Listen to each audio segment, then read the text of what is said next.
Meet Sid and Eva, a power couple who started their $3 million a year passive income business on the side of their full-time job. In today's episode, they show us exactly how to build an Airbnb business using secrets only hotel owners know of, but also reveal how you can start a similar business for shockingly less than you would expect.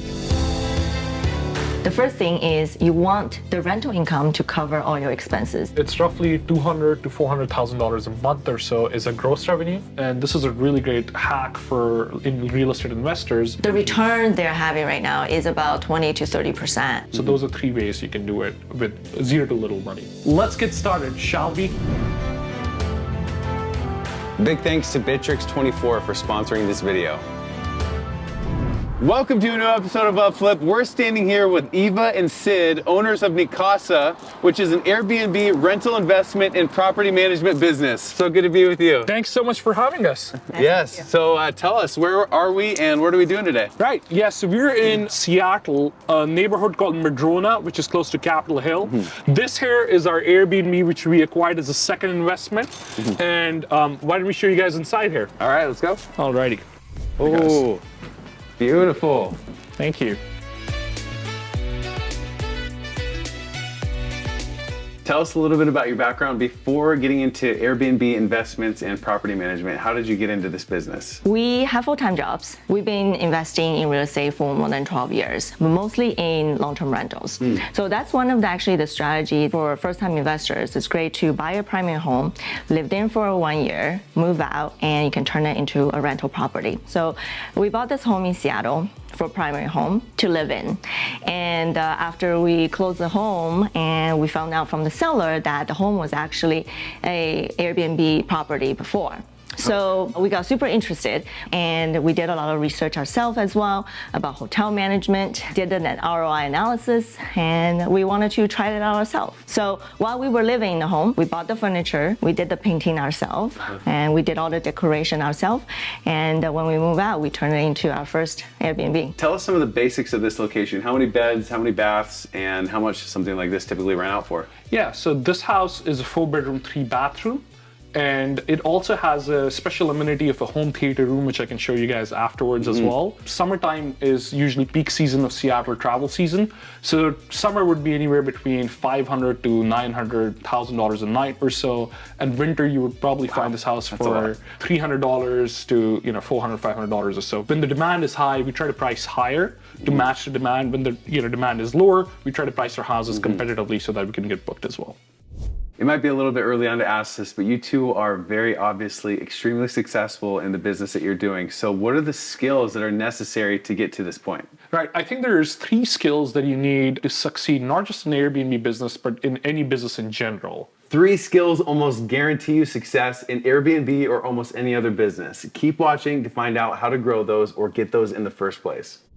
Where did you get the money to buy your first property? Yeah, I actually have a interesting story for that. So I was still in college at that time. I still remember living in a very small room, paying $300 for rent.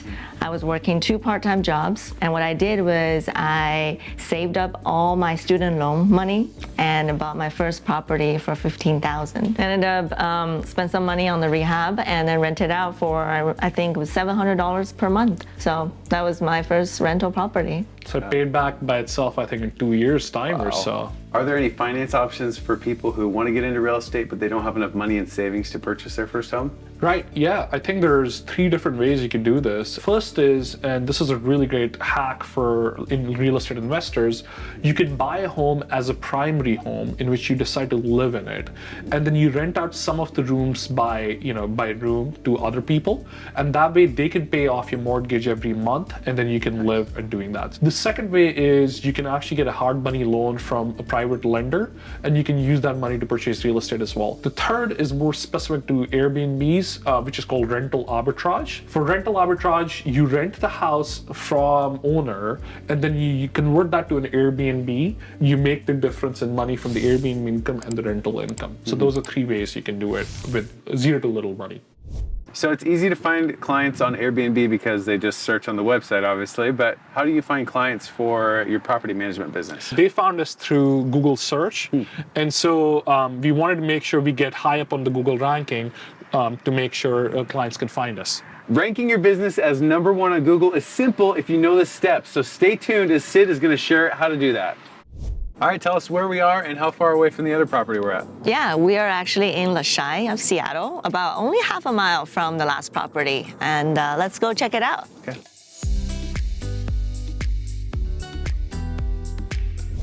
All right, so tell me a little bit about the place.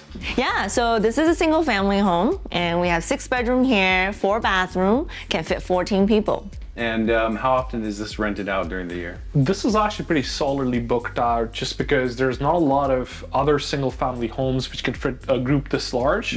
And so most guests choose this house. It's typically 85% occupancy level or so.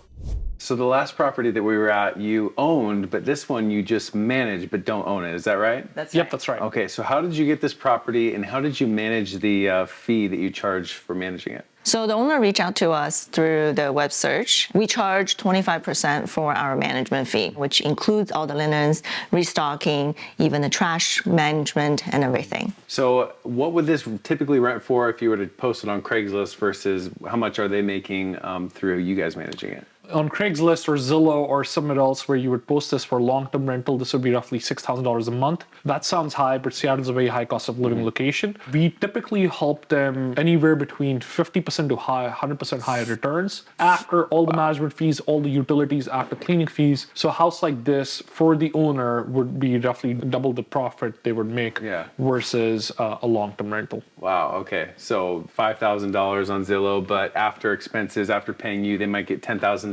Absolutely, yep. That is big value. How much did the owner invest in this house and what are the returns? So the owner actually did a full house remodel for this, including furniture. It's about $200,000. The return they're having right now is about 20 to 30% return on investment. So a typical stock market, as we know, the return is about 10%. With Airbnb is a higher risk investment, so you should expect higher returns on it as well.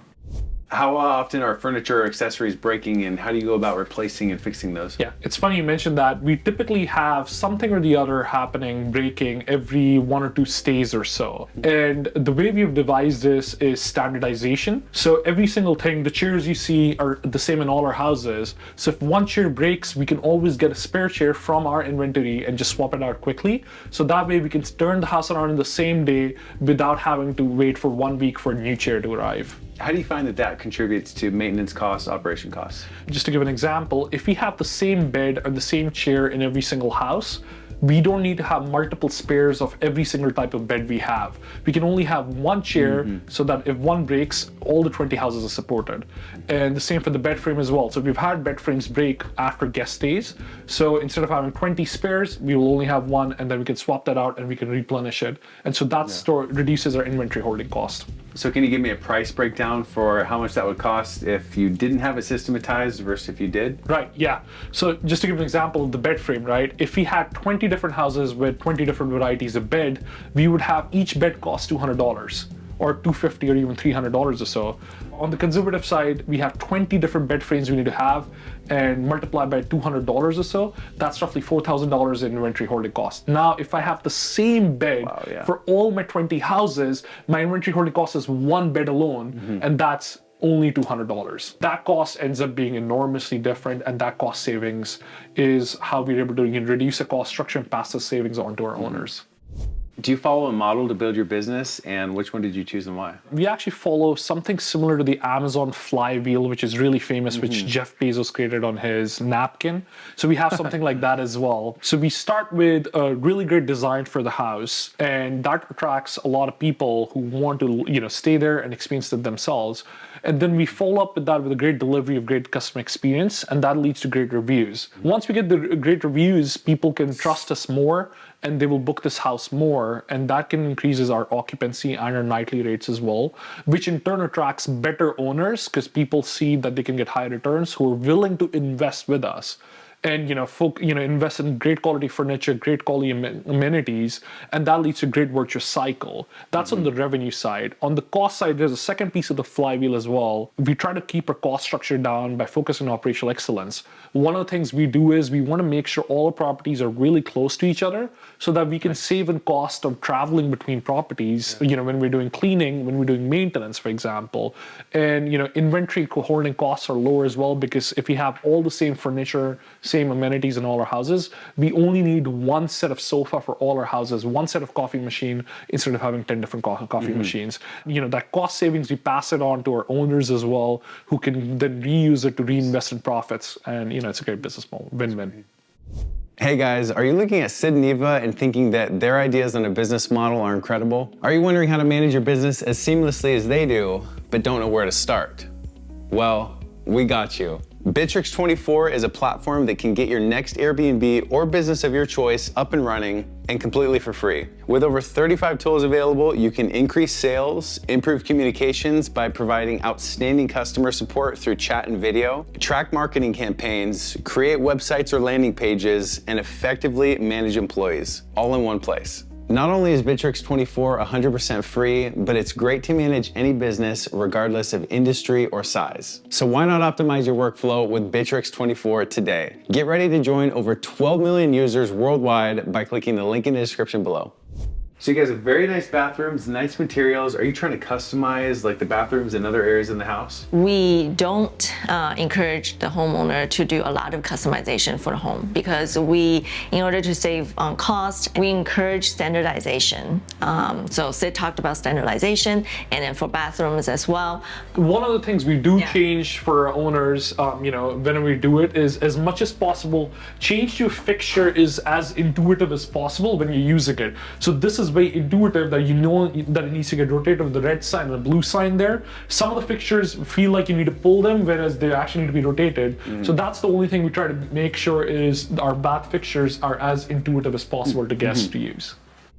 What is your average revenue in a month, and what are your typical profit margins? So revenue really depends on the location and how the size of the home. So it can range in the summertime from $10,000 to $30,000 per month, and in the wintertime, $3,000 to $10,000 a month. So do you know the total overall figure of how much your average revenue is? Yeah, so it's roughly $200,000 to $400,000 a month or so is a gross revenue. Management fees is typically 25% of that, which ends up being $100,000 per month or so on average. All right, and how about your profit margins? Our profit margins are roughly 30% or so. Our cost of goods sold is roughly 35%, which includes the cost of labor for property managers. It also includes the cost of goods for our restocking fees, linens, and also cost of software. SG&A is roughly another 35% or so, which ends up being total 70% in cost, and then 30% margin. What are the main things you look for to tell you that a property is going to be a good investment or not? Yeah, there are three things that we look for. One is definitely location. So for Airbnb, you want it to be in a location where tourists are coming. Okay. So which means Central Seattle is a great location to be. And second thing is profitability. So when you buy a home, you want to make sure the revenue that you're generating from Airbnb minus management fee, minus cleaning fee, your mortgage, insurance, property tax, and at the end you still have some cash left over. Of course, the third thing is trying to avoid HOA homes, which is homeowner association. Why is that? Because there's a lot of restrictions in HOA. A lot of them, you will not be able to run Airbnb with HOA because they require you to have rental term that's longer than 30 days. Yeah. So those are the three things. Are there any red flags property investors should avoid? Absolutely. I think there's two major things you want to think about.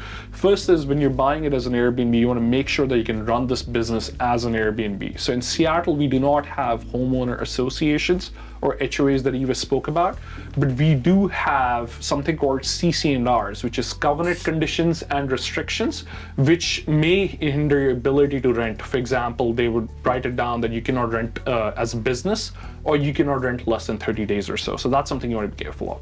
Second thing is not really about Airbnb, but you also want to be careful of is that you're not just buying an Airbnb, you're also buying an investment which is there for the long term. So you want to think about resale value and what impacts the resale value in the location you're buying in for. For example, in Seattle, one of the big things that defines resale value is we typically have weather which is, raining for most part of the year or so. Yeah, definitely. Yeah, and so one of the things you want to be careful of is people do tend to seek houses which get sunlight in the daytime so that they can actually, in those 10 days per month or so we get sunlight, they can actually enjoy that sun. So typically south-facing homes or west-facing homes are much more desirable in Seattle. So you want to buy a house like that. And the second thing you want to also be careful of is you don't want to buy something at a major intersection or like something on, with airplane noise or something, because this will also impact your resale value. Have you made any bad investments as an investor, and what are the biggest mistakes you've made? One of the big investment failures that we had was we ended up buying a house in Florida, which had a couple of issues. The first was we had underscoped the amount of work that we were doing. And the second one was we ended up hiring a poor choice of contractor.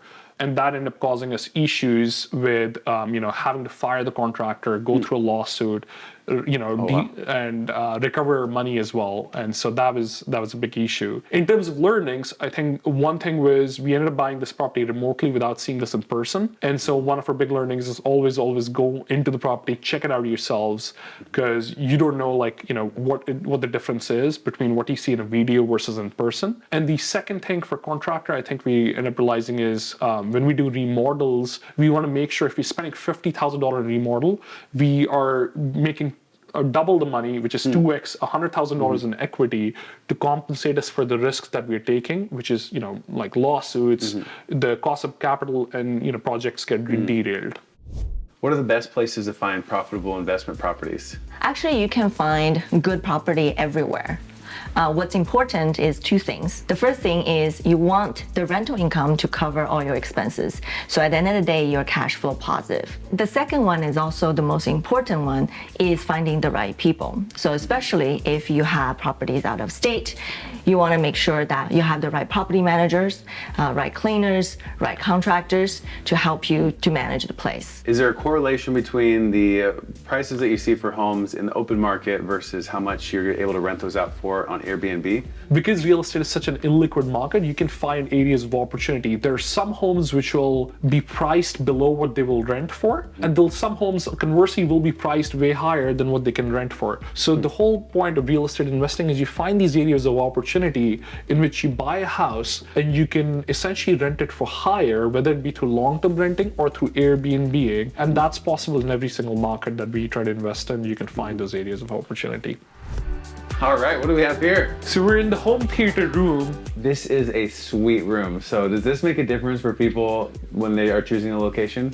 Yeah, for sure. Like, we love this home theater room as well, and our guests love it as well. They would love to have their children here, watch Disney together, or Disney movie or Pixar movie. We've in fact actually had guests come here, book this house just for the Super Bowl to have a viewing party together as well, and the guests were local. Especially in Seattle, it's raining outside a lot of times, so having a home theater room really stands us out from the competition in the winter time.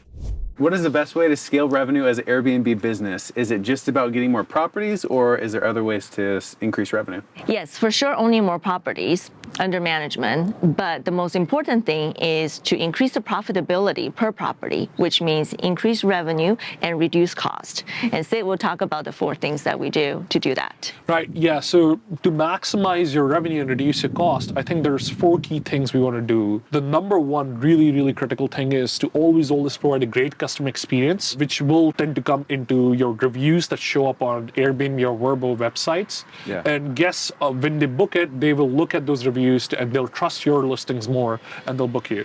The second thing you want to do is you want to provide a great design as well in the houses. So when people look through Airbnb or any other website and they're trying to find the properties, they'll look at your cover photo and that stands out for them. Yeah. And they'll click into it and they'll see that the reviews are also great and they'll book you. Mm-hmm. The third thing you really want to do is you want to make sure you're price optimizing your listings. So when the demand is high, in the case of Seattle, it's summertime, you price high, and when the demand is low, you want to price competitively so that your listings get booked out. Yeah. And the fourth thing, which I think is really critical but often underlooked, is operations. And when I speak about operations, the big things that you want to make sure is you reduce your cost structure. Some of the ways you can reduce it is by standardizing a lot of your equipment that you have. So instead of having multiple sets of plates, dining chairs, etc., across all the houses, you only have one set. That way, it helps because you reduce your inventory holding cost. Because if things break, you don't need to buy a custom set of like CB2 plates, which is 6-pack, $50 or so. You can get a nice, a standard plate, and you can use that across all the houses. Okay.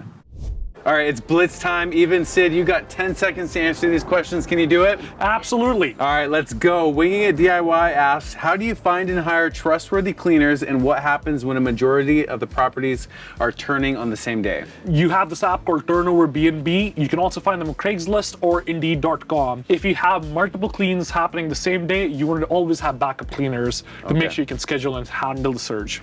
Good job. All right, Swampy Joe asks, what would you do differently if you had to start over? I think the biggest thing we would do differently is focus on density. That really reduces the time that you have to go from different properties to clean, to restock. And so focusing on that would really help in reducing our time and cost. Great. Okay. Fernando de la Cruz asks, how did they acquire customers from the beginning until now? At the beginning, it's all through organic. So through friends, there's referrals, and now it's through our website. All right, last question. Rudy K asks, what were some unforeseen challenges? I think the biggest one is that this is a much more active business. So if a guest tells you that their water heater isn't working at 1 o'clock in the night, or their smoke alarm is ringing at 11 o'clock, and if you don't have employees there, I had to go by myself to fix the smoke alarm and the water heater at 11 o'clock in the night and 1 o'clock in the morning.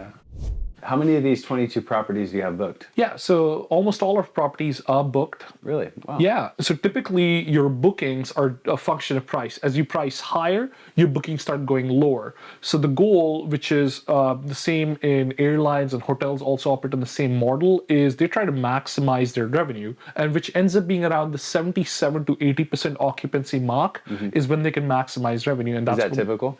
That's typical for us as well. We typically be around 77, 80% occupancy for the whole year. Summer months are usually more occupancy because it's the most popular season, and winter months are usually slightly lower. So if you're at the 75 to 80% mark, how many bookings do people need to break even or to make the business worth it? 50% is where the break-even point for most homeowners. So, and we are operating right now at 75% occupancy, and the difference between the 75 and 50 is where the homeowners and the investors make their profit. Okay, does it make sense to lower rates so that you're at 100%, or are you trying to find like a sweet spot?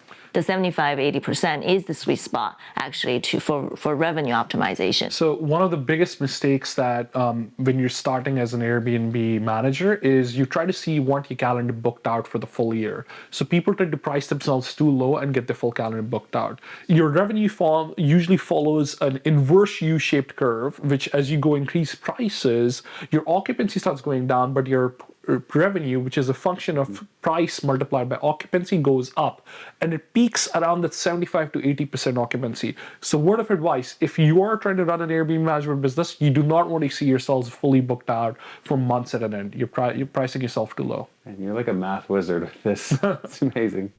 Talk me through the process of identifying an investment property until it actually generates revenue. What are those steps, and how long does that take? Right, yeah, so there's two sorts of clients we typically get. One is who purchases with us, so we help them buying the house. And then the second one is who wants to just us to manage the house, whatever house they have. So typically it takes us anywhere between 3 to 4 months. We work with the client to define their budget. Once we do find the right investment we think is going to generate good returns and long-term stability of cash flow and appreciation, we'll help make an offer on that house together with the client. After closing, it takes only usually 2 weeks or so from closing to setting up the house if we don't have to do any major renovations or so. For the homeowners, now that we're trying to manage the property, we'll actually help them set up the house. We have specific criteria that we want for the design of the home, for what amenities to have, and we want to keep it as standard as possible. And so we will be involved in that design consultation with them. So you will see all the furniture, all the amenities, all the appliances are pretty standard across all our houses. And our staff will purchase it, our staff will assemble it, will mount the furniture, and after that we fully manage it, and we handle everything after that. On the other side, what is a sign that a property investor is a good person to take on the management of their property? So the quality we're looking for is the willingness for the owner to invest upfront. As you can see in our homes, we feature high quality amenities, standardized furniture, really nice decorations. We operate in a higher revenue tier of the Airbnb market. Do you do any type of screening on them, and what are the key points that matter most? We typically provide them a quote on how much it's going to take to bring it to our standard so that we can provide a standardized service and great guest experience. And a lot of the owners who are not willing to invest would self-select themselves out, and only the investors who believe in our vision will be the ones willing to invest with us. Yeah. Only like 20 to 30% of the people who contact us, want to invest in that vision. Most of them just want to basically use their house as is and just make them some money, which doesn't really align with our philosophy, so we have to reject them.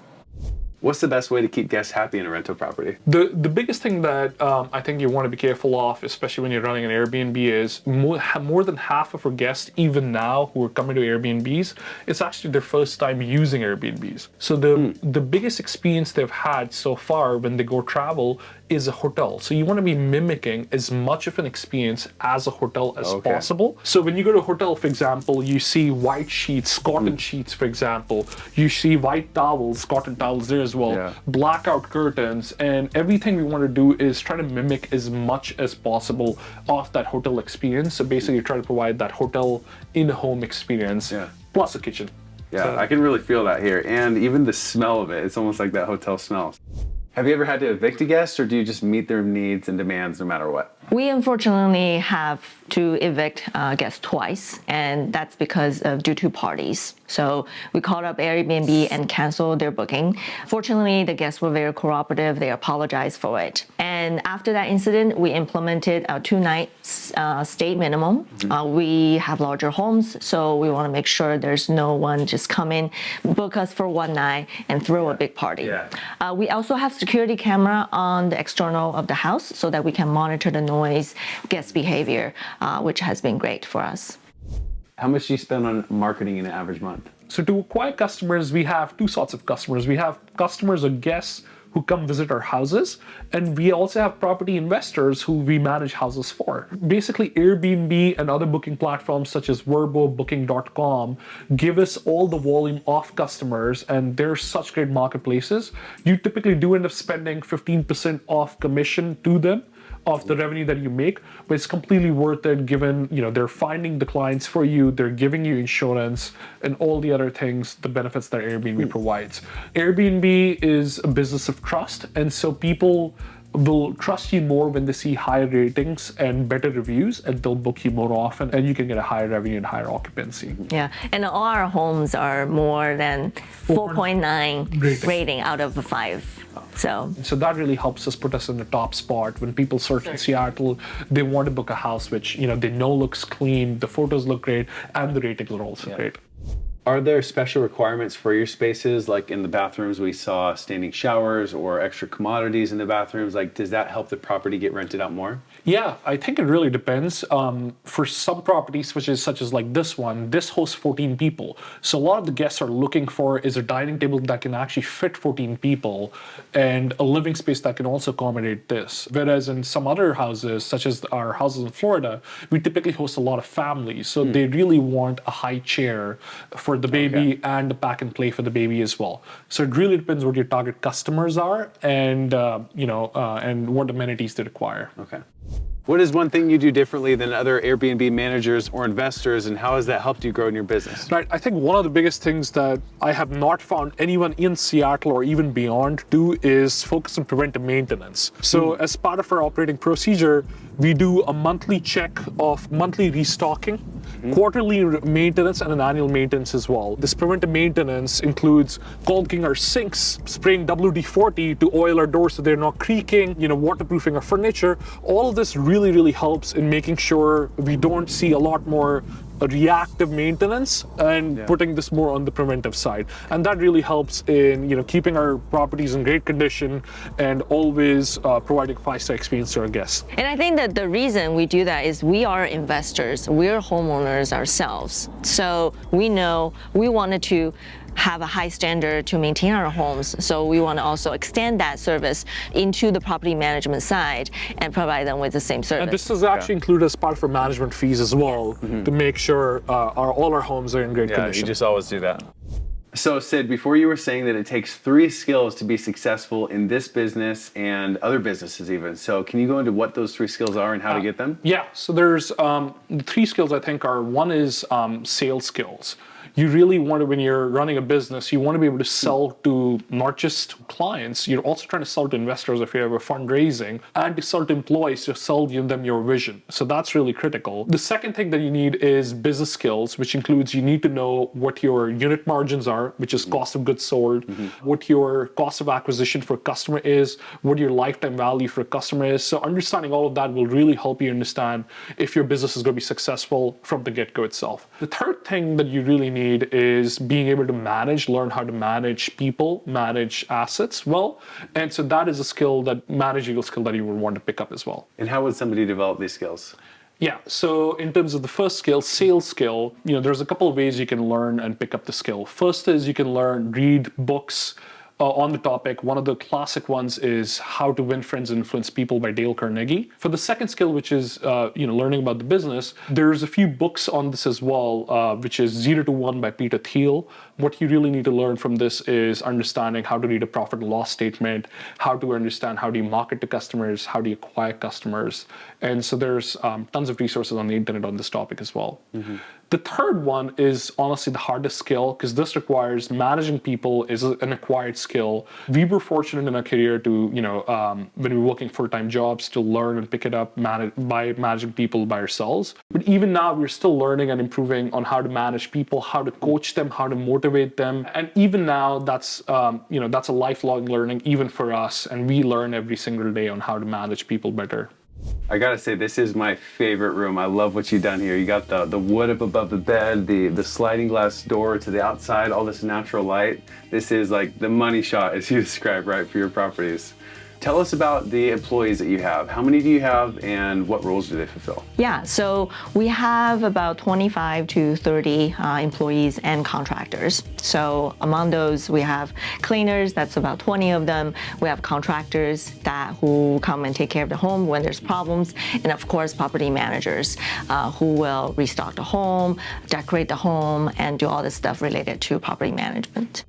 Most people seem to have issues with finding employees and people for their team. So how do you guys go about doing that and retaining them? Finding the right people is definitely the hardest part of running a business. What we end up typically doing is we really focus heavily on interviewing the right people, and we pay them above market rates so that we can retain them and then we can keep them happy. And then we do 2 more things, which I think are different from most companies. First is we actually try to align our business incentives. So our staff, such as a cleaner and our property managers, actually get a bonus every time we get a 5-star review. And the second thing we try to do is we try to help them grow in their career, whether it be with us or without us, whether it be personally or professionally. So for one of our staff, they actually wanted to end up buy a house. So we ended up helping in the down payment and helping them buy the house. And that's really kept most of our staff with us because, we're in with them for the long term. Where does the brand name Nicasa come from, and do you find that it makes a difference with clients on the Airbnb side and the property management side? Yeah, so Nicasa, Ni means you in Chinese and also means second in Japanese. And casa means house. So Nicasa means second home, second house. This is kind of our philosophy. We want this property management business to provide the experience like a second home for the guest. And then in terms of branding, as we are growing the business, we definitely find the branding to be very important, because once people stay in one home, they want the consistent experience. And then once they see that we have more than 20 homes in Seattle, when they come back, they wanted to try a different home next time. And that provides a great experience. And sometimes when our houses are also booked out, guests will ask us, hey, I really like your house, this house, for example, but because this is, unfortunately this is booked out, do you have any other homes available for these dates? And they ended up booking one of our different homes as well. What is your leadership style, and what does it take to be a good leader in this type of business? Our leadership style is to give our employees as much autonomy as possible while making sure that both us and our employees are striving towards the same goal of giving a 5-star experience to our guests. But if there's a mistake, sometimes stuff does happen and people make mistakes.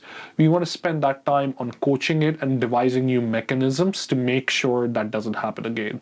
So downstairs, you'll see we have a cleaning checklist, which are common mistakes that cleaners usually make. We put that mechanism in to make sure that cleaners don't make the same mistake again. And so we put that, check under the beds, make sure there's no hair on the sheets. Yeah. We also spend some time coaching our employees every week. So every Friday we spend lunch with our employees to make sure we understand their goals. Every Friday for the last few years you've been doing that? We've been trying to do it every Friday with our cool. employees. And we also try to have team events as well every quarter, every year or so. And we also pay them above market. There's no reason for them to leave us. They'll obviously want to stay with us. And we also want to do that as well. Running a business on the side can be challenging, but it can also bring great returns. If you want to learn how to start a business with as little as $50 down that makes $160,000 per month in passive income, go watch episode 56 of our UpFlip podcast where we interview Graham Cochran.